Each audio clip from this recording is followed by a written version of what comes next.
अस्सलाम वालेकुम फ्रेंड्स, मैं हूं मास्टर जी और इल्म फॉर एवरीवन की जानिब से ग्राफिक डिजाइनिंग के कोर्स की एक नई क्लास के साथ आपके सामने हाजिर हुआ हूं।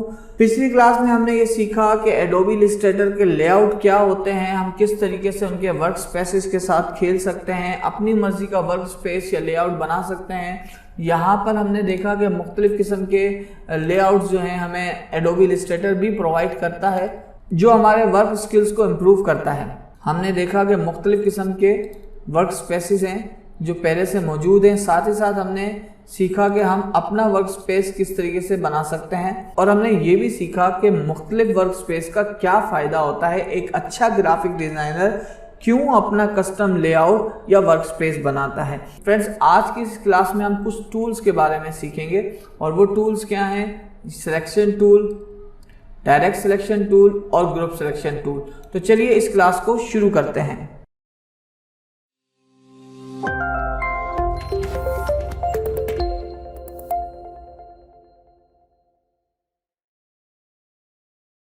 फ्रेंड्स, ये सबसे पहला टूल है, इसका नाम है सिलेक्शन टूल। आप किसी भी टूल के ऊपर जब अपने कर्सर को हवर करते हैं तो यहाँ पर आपको उसका नाम नज़र आएगा और साथ ही साथ उसकी शॉर्टकट की। जैसे मैं यहाँ पर पहले टूल के ऊपर जब हवर करता हूँ तो उसका नाम आ रहा है सिलेक्शन टूल और उसकी शॉर्टकट की है V।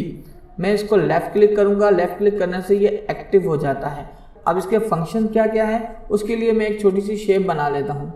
शेप के बारे में हम बाद में तफसील से पढ़ेंगे, फिलहाल हम सिलेक्शन टूल को देख रहे हैं। मिसाल के तौर पे मेरी ये एक शेप है, सिलेक्शन टूल है और इसका अब हम काम देखने जा रहे हैं। जब हम अपने ऑब्जेक्ट के ऊपर सिलेक्शन टूल से लेफ़्ट क्लिक करेंगे तो ये पूरा का पूरा ऑब्जेक्ट सेलेक्ट हो जाता है।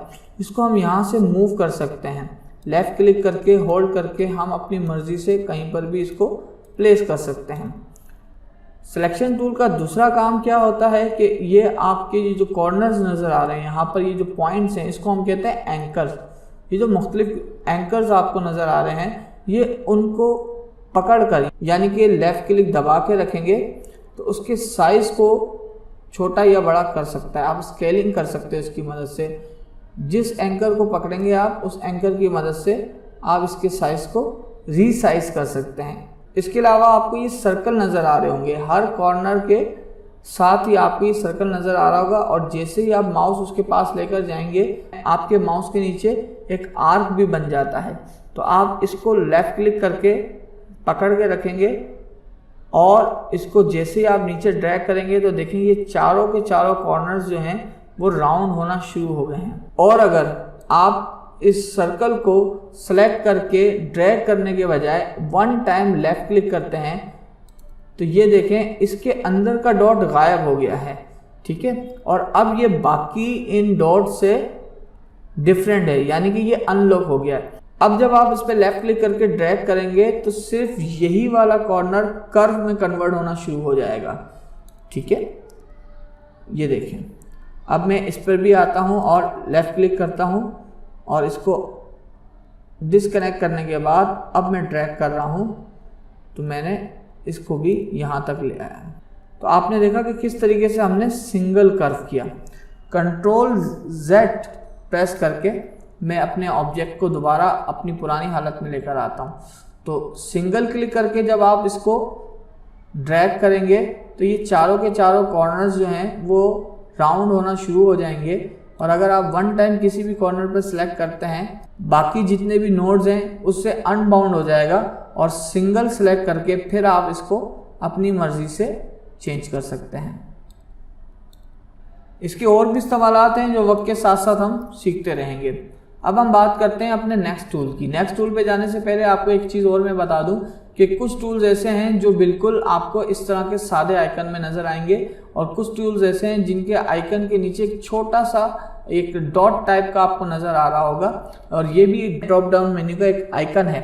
तो जब आप इस तरह के जो आइकन देखें तो उस वाले टूल पे जब आप लेफ़्ट क्लिक दबा के रखेंगे तो आपके सामने कुछ मज़ीद टूल्स खुल जाएंगे। ये देखें, इस पर भी मैं लेफ़्ट क्लिक दबाता हूँ तो ये यहाँ पर मुख्तलिफ़ किस्म के कुछ और टूल्स, यानी उसके अंदर जो मज़ीद कैटेगरीज़ हैं उसको आप देखने के लिए या सिलेक्ट करने के लिए आपको क्या करना पड़ेगा कि लेफ्ट क्लिक चंद सेकंड के लिए विदिन 1 और 2 सेकंड के लिए आपको दबाना होगा। जैसे मैं यहाँ पर आता हूँ और लेफ्ट क्लिक दबाता हूँ तो ये देखें मुझे ये ऑप्शंस नजर आने लग गए हैं। तो चलें हम सबसे पहले सिलेक्शन टूल पे आते हैं। डायरेक्ट सिलेक्शन टूल के ऊपर मैं लेफ्ट क्लिक दबा के रखता हूँ। यहाँ पे मेरे पास दो टूल्स हैं, एक डायरेक्ट सिलेक्शन टूल है और एक ग्रुप सिलेक्शन टूल है। हम बारी बारी इन दोनों को समझेंगे। मैं डायरेक्ट सिलेक्शन टूल पे आता हूँ और डायरेक्ट सिलेक्शन टूल पे आने से पहले मैं क्या करता हूँ, मैं चंद ऑब्जेक्ट्स और ले लेता हूँ। मैं सिलेक्शन टूल पे आता हूँ और इसको फ़िलहाल मैं एक तरफ करता हूँ। यहाँ पे मैंने एक शेप ले लिया इस तरह का, ठीक है, और उसके बाद मैंने फिर एक क्लिप ले लिया। शेप्स के बारे में हम मज़ीद पढ़ेंगे अगली क्लासेस में, आप परेशान ना हो। फिलहाल मैं आपको सिर्फ समझाने के लिए ये जो टूल्स हैं इनका इस्तेमाल समझाने के लिए इनको बना रहा हूँ और मैं इनको एक ग्रुप में कन्वर्ट कर देता हूँ। कंट्रोल जी इसकी शॉर्ट की है, आप राइट क्लिक करके भी ग्रुप और अनग्रुप कर सकते हैं। अब हम आते हैं, देखें अब सिलेक्शन टूल को मैं जब आके इस ग्रुप पे, फॉर एग्जांपल मेरे पास ये ऑब्जेक्ट का एक ग्रुप है, तो अब सिलेक्शन टूल के ज़रिए मैं इस ग्रुप को जब सिलेक्ट करता हूँ तो ये पूरा का पूरा ग्रुप सिलेक्ट हो जाता है। अब मुझे अगर एक चीज़ के अंदर तब्दीली करनी होगी तो मैं फ़िलहाल सिलेक्शन टूल से नहीं कर सकता। उसके लिए मैं क्या करूँगा, डबल क्लिक करूँगा। जैसे ही डबल क्लिक करूँगा जिस शेप पे, वो शेप सिलेक्ट हो जाएगी और अब मैं उसके ऊपर काम कर सकता हूँ, ठीक है। एस्केप का बटन दबाने से या दोबारा डबल क्लिक करने से मैं उस ग्रुप से बाहर आ जाऊंगा और जब मैं इसको दोबारा सिलेक्ट करूंगा तो अब ये तमाम का तमाम ग्रुप एक बार फिर सिलेक्ट होगा। अब मुझे इस शेप के अंदर कोई तब्दीली करनी है अपने सिलेक्शन टूल से, तो मैं इस शेप के ऊपर डबल क्लिक करूंगा और अब मेरे पास ये शेप आ गई है। इसके ऊपर दोबारा क्लिक करके मैंने इसको सेलेक्ट कर लिया है और अब मैं इसका साइज चेंज कर सकता हूँ। उसी तरीके से इसके कॉर्नर्स को राउंड कर सकता हूँ और जो काम मैंने इस रेक्टेंगल शेप के साथ किए थे वो सारे के सारे मैं कर सकता हूँ। उसके बाद मैं डबल क्लिक करूँगा और या फिर एस्केप का बटन दबाऊंगा। ये दोनों फंक्शन से मैं इस ग्रुप से बाहर आ जाऊँगा। तो मैं फ़िलहाल एस्केप का बटन दबाता हूँ अपने कीबोर्ड से और मैं इस ग्रुप से बाहर आ गया और अब मैं जो है वो लेफ़्ट क्लिक करूँगा तो देखें ये पूरा का पूरा ग्रुप फिर से सिलेक्ट होगा। लेकिन जब मैं अपने डायरेक्ट सिलेक्शन टूल को सिलेक्ट करता हूँ तो इसके क्या इस्तेमाल आते हैं, देखें डायरेक्ट सिलेक्शन टूल से मैं किसी भी शेप पर जब क्लिक करूंगा तो उसके लिए डबल क्लिक करने की मुझे ज़रूरत नहीं है, डायरेक्ट क्लिक हो रहा है। डायरेक्ट सिलेक्शन टूल से डायरेक्ट क्लिक हो रहा है और डायरेक्ट क्लिक होने से मेरे पास शेप सिलेक्ट हो रही है और मैं इसके अंदर तब्दीलियां कर सकता हूं। लेकिन याद रहे कि वो तब्दीली जो मुझे डायरेक्ट सिलेक्शन टूल देता है, ना कि वो तब्दीली जो मुझे सिलेक्शन टूल देता है। For example direct selection tools के ज़रिए मैं एंकर और पाथ के ऊपर काम कर सकता हूं। एंकर क्या होता है और पाथ क्या होता है, देखें ये जो स्ट्रेट लाइंस होती हैं ये पाथ कहलाती हैं और जिस पॉइंट के ऊपर ये लाइंस आपस में कनेक्ट होती हैं उसको हम कहते हैं एंकर। अच्छा, इस चीज़ को समझने के लिए क्यों ना हम एक रेक्टेंगल बना लें अलग से। मैं इस ग्रुप को फिलहाल एक तरफ करके यहाँ से एक रेक्टेंगल ले लेता हूँ, ठीक है, और डायरेक्ट सिलेक्शन टूल ले लेता हूँ। अब देखें जब मैं इस लाइन के ऊपर हॉवर करूँगा तो यहाँ पे मेरे पास पाथ लिखा हुआ आ रहा है कि ये पाथ है और जैसे ही मैं इस कॉर्नर पे आता हूँ तो ये एंकर है। क्यों? क्योंकि ये इस पाथ को और इस पाथ को आपस में मिला रहा है, ठीक है।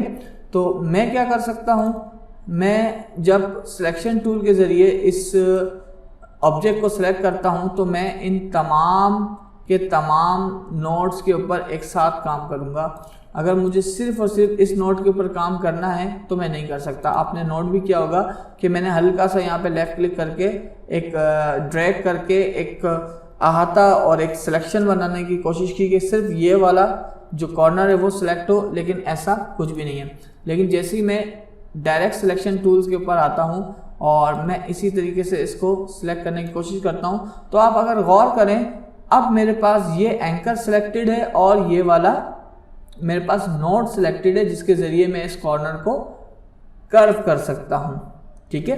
तो ट्राई करके देखते हैं। मैंने इस एंकर को पकड़ा और मूव करने की कोशिश की तो देखें मैं सिर्फ इस एंकर के साथ छेड़छाड़ कर सकता हूँ, इस एंकर के साथ काम कर सकता हूँ। अब हम देखते हैं कि अगर इस वाले नोड के ऊपर मैं काम करना चाहूँ तो वो होगा या नहीं होगा।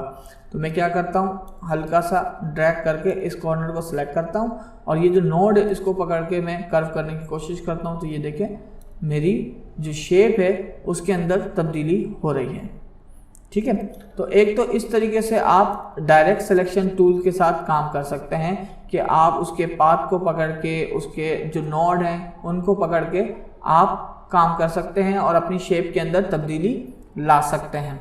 एक चीज़ पे आप गौर करें, चूंकि ये वाली शेप इंडिविजुअल थी, ये किसी ग्रुप का हिस्सा नहीं थी, तो मैं इस पे काम कर पा रहा हूँ। तो क्या मैं ग्रुप वाली जो ऑब्जेक्ट्स हैं उन पर भी मैं इसी तरह काम कर सकता हूँ या नहीं? तो देखते हैं। मैं सर्कल को सिलेक्ट करता हूँ और अब मैं देखता हूँ कि इसको चेंज कर सकता हूँ, इसके नोड्स पकड़ के उसमें कोई तब्दीली ला सकता हूँ और स्क्रीन पे आप देख रहे होंगे कि बिल्कुल मैं ग्रुप के अंदर मौजूद शेप को भी चेंज कर सकता हूँ उसी तरीके से जिस तरीके से मैं इंडिविजुअल वर्क कर रहा हूँ। और इसी के साथ साथ आप एक पार्टिकुलर ग्रुप के अंदर पार्टिकुलर ऑब्जेक्ट के कॉर्नर को सिलेक्ट करके उसके ऊपर भी काम कर सकते हैं। फिलहाल एग्जांपल के लिए मैं एक छोटे से ऑब्जेक्ट पे और काम करके आपको दिखाता हूं ताकि आप इस टूल को अच्छी तरह समझ लें। मैं सिलेक्शन टूल को सिलेक्ट करता हूं और इन तमाम चीज़ों को मैं एक तरफ कर देता हूं और यहाँ पर मैं एक रेक्टेंगल दोबारा लेकर आ जाता हूं। अब मैं यहाँ से डायरेक्ट सिलेक्शन टूल को सिलेक्ट करता हूँ और अपनी ऑब्जेक्ट को मैंने सिलेक्ट कर लिया।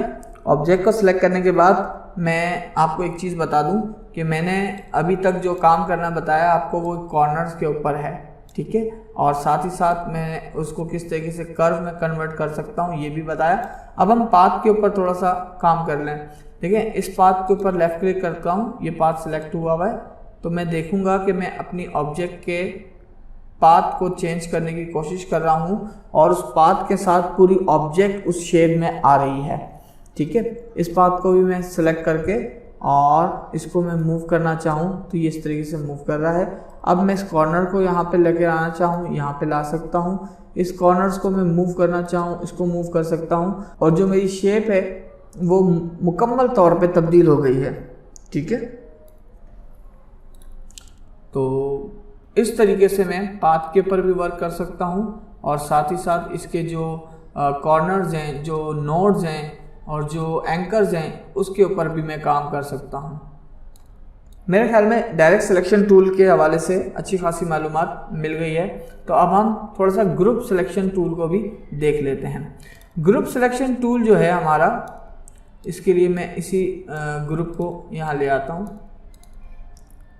ग्रुप सिलेक्शन टूल और direct selection tool almost similar हैं और इसमें थोड़ा सा फ़र्क है वो मैं आपको बता दूं। एक तो ये है कि जब आप किसी भी ऑब्जेक्ट के ऊपर जो कि ग्रुप में कन्वर्टेड है, जो ग्रुप के अंदर है, उसको जब आप लेफ़्ट क्लिक करेंगे तो ये सेलेक्ट तो हो जाएगी और साथ ही साथ जब आप इस पर डबल क्लिक करेंगे तो इसके साथ जो दूसरा ग्रुप होगा वो भी सिलेक्ट होगा। जैसे मैं इस पर डबल क्लिक करता हूँ तो ये देखिए ये पूरा ग्रुप सिलेक्ट हो गया। आगे चल के आपको कुछ एग्जांपल्स मिलेंगी कि हमारे एक ब्राउज़र के अंदर या हमारे किसी एक पोस्ट के अंदर एक ग्रुप नहीं होता, मल्टीपल ग्रुप्स होते हैं। एक ग्रुप होता है, उसके अंदर एक और ग्रुप होता है, उसके अंदर एक और ग्रुप होता है, उसके अंदर एक और ग्रुप होता है। तो जो ये डायरेक्ट सिलेक्शन टूल है ये सिर्फ एक ऑब्जेक्ट को सिलेक्ट करने के लिए इस्तेमाल होगा और अगर आप उससे दूसरा ग्रुप करना चाहेंगे, मतलब ग्रुप के अंदर जो ग्रुप है उसको करना चाहेंगे तो ये वो नहीं होगा। चलें इसकी भी एक छोटी सी मिसाल ले लेते हैं ताकि आपको अच्छी तरीके से समझ में आ जाए। क्लास तो थोड़ी लंबी हो रही है लेकिन मैं चाहता हूं कि आपको हर चीज़ अच्छी तरीके से समझ में आ जाए। मैं हर चीज़ को सिलेक्ट करके डिलीट कर रहा हूं और जल्दी जल्दी से जो है मैं कुछ शेप्स लेकर आता हूं। फॉर एग्जांपल मैंने सबसे पहले एक रेक्टेंगल ले लिया और इसके अंदर मैं ये जो इक्लिप्स हैं वो ले लेता हूँ। ठीक है जी, और मैं क्या करता हूँ, 1 और 2 इन दोनों को मैंने सिलेक्ट कर लिया और उसके बाद राइट क्लिक कर रहा हूँ, यहाँ से ग्रुप बना रहा हूँ, यानी कि मेरा एक ग्रुप ये हो गया। अब मैं क्या कर रहा हूँ, 1 और 2 इन दोनों को सिलेक्ट कर रहा हूँ, सॉरी 1 और 2, इन दोनों क्लिप को मैंने सेलेक्ट किया और यहाँ से राइट क्लिक करके ग्रुप बना दिया। ये 2 ग्रुप हो गए, एक ग्रुप ये रहा, एक ग्रुप ये रहा। अब मैं इन दोनों को सिलेक्ट करता हूँ और एक ग्रुप और बना देता हूँ, 3 ग्रुप हो गए। अब मैं इस पूरे ग्रुप को सिलेक्ट करता हूँ और मैं अपने इस रेक्टेंगल को सिलेक्ट करता हूँ और एक और ग्रुप बना देता हूँ, 4 ग्रुप हो गए। सिर्फ समझाने के लिए एक एग्जांपल दे रहा हूँ। अब मैं आ जाता हूँ अपने ग्रुप सिलेक्शन टूल के ऊपर और यहाँ से उसको सिलेक्ट कर लेता हूँ। अब देखें, अगर मैं इस सर्कल के ऊपर लेफ्ट क्लिक करूंगा या क्लिप के ऊपर लेफ्ट क्लिक करूंगा तो आप देखेंगे कि इसने सिर्फ क्या किया है, उसी ऑब्जेक्ट को सेलेक्ट किया है जिस पे मैंने लेफ्ट क्लिक किया है। लेकिन अगर मैं एक और क्लिक करता हूं तो अब देखें क्या हो रहा है। अब इसने पूरे ग्रुप को सिलेक्ट कर लिया, लेकिन कौन से ग्रुप को सिलेक्ट किया, जो इस ऑब्जेक्ट के साथ था, यानी कि ये और ये वाला। अब मैं एक और लेफ्ट क्लिक करता हूं तो देखें इसने तीसरे ग्रुप को सिलेक्ट कर लिया, और अगर मैं एक और लेफ्ट क्लिक करूंगा तो ये चौथे ग्रुप को भी सिलेक्ट कर लेगा। और इसकी एक छोटी सी एग्जांपल हम मजीद समझ लेते हैं कि मैंने इसको सिलेक्ट किया और इसका कलर मैंने चेंज कर दिया। तो देखें सिर्फ एक ऑब्जेक्ट का कलर मैं चेंज कर पा रहा हूँ जिसको मैंने सिलेक्ट किया है। अब मैं इस पर एक और लेफ्ट क्लिक करता हूँ तो मेरा पूरा ग्रुप सिलेक्ट हो गया, और मैं एक और लेफ्ट क्लिक करता हूँ तो देखें अब मेरे पास दोनों ग्रुप सिलेक्ट हो गए। अब मैं क्या करता हूँ कि यहाँ पे मैं कलर चेंज करता हूँ और ये कलर ले आता हूँ। इस काम के लिए घबराने की जरूरत नहीं, इसके लिए अलग क्लास होगी। मैं सिर्फ एग्जांपल के तौर पे आपको बता रहा हूँ। फिलहाल आप सिर्फ ग्रुप सिलेक्शन टूल के ऊपर फोकस करें। ये तमाम तर चीज़ें, कलरिंग वगैरह, ये सब मैं आने वाली क्लासेस में आपको सिखाऊंगा। तो अब हम बात करते हैं, यहाँ पर मैंने दोबारा सेलेक्ट किया और अब मैं लेफ्ट क्लिक करता हूँ तो आप देखें यहाँ पर आके मैं कलर चेंज कर देता हूँ या मैं कोई पैटर्न डाल देता हूँ तो ये सारी चीज़ों के अंदर वो पैटर्न आ जाएगा। तो मैं Ctrl+Z की मदद से अपना तमाम काम को रीडू करता हूँ। उम्मीद करता हूँ ये selection tool, direct selection tool और ग्रुप सिलेक्शन टूल आपको अच्छी तरीके से समझ में आया होगा। इन क्लासेस को अच्छी तरीके से देखें, बार बार इन टूल्स का इस्तेमाल करें ताकि आप इन टूल्स के हैबिचुअल हो जाएं। इनकी हर एक प्रॉपर्टी, इनका हर एक काम आपको अच्छी तरीके से जहन में बैठ जाए ताकि आगे जब हम अपने प्रोजेक्ट्स के ऊपर काम करें तो आपको किसी भी किस्म की कंफ्यूजन का सामना ना करना पड़े। इंशाल्लाह बहुत जल्द अगली क्लास में मिलेंगे। तब तक के लिए अपना ध्यान रखिएगा। इल्म फॉर एवरीवन के साथ जुड़े रहने के लिए शुक्रिया।